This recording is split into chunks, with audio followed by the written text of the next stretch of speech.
মানসিক আঘাতগুলো, এই যে আমি আগেও বলছিলাম যে এই রিসেন্টলি আমরা ওই সমাজ মাধ্যমে দেখছিলাম যে খুব হাসি খুশির ব্লগ দিচ্ছে, এদিকে এত ঘুমের ওষুধ খেয়েছে।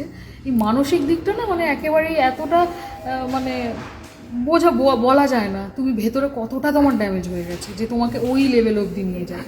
এবার মানে আমাদের বা আমার মেয়ের ওপরে যেটা হলো আজ, মানে এর আগেও অনেক মানসিক যন্ত্রণার মধ্যে দিয়ে আমরা গেছি, সেটা তো আঘাত তো করেইছে। মানে অনেক রকম ট্রমা আছে, মানে আমার মেয়ের প্যালপিটেশন হয়, ডাক্তার দেখাতে হয়েছে, এইসব থেকেই হয়েছে।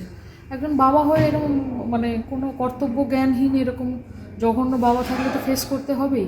এটা দুঃখ যে আমরা বাবা মা যেমন পছন্দ করে নিয়ে আসি না, মানে এগুলো তো আমাদের চুজ করে আনি না যে আমার এটা বাবা হবে, এটা মা হবে। এটা দুঃখের আমার যে আমরা এরকম একটা লোকের সঙ্গে থাকি যে সবচেয়ে কাছের লোকেদের সবচেয়ে যন্ত্রণা দেয়। আরে এই বিয়েটা তো ইলিগালও। হ্যাঁ, একদম ইলিগাল।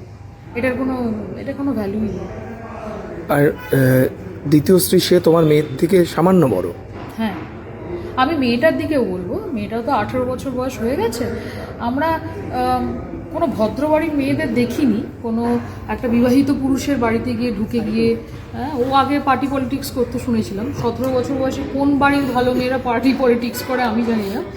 তো তারপরে দেখলাম ও পার্টি পলিটিক্স না, উনি অন্য কিছু পলিটিক্স করেন। তো যাই হোক, মানে সেটা নিয়ে আমি আর বলতে চাই না। আমি তো আমার বরকে নিয়েই বলবো আর কি, যে ডেফিনেটলি ও তো অন্যায় তো করেইছে। বাকিটা সময় প্রমাণ করবে। আর আমি কি করবো সে তো তোমাদের জানাবো।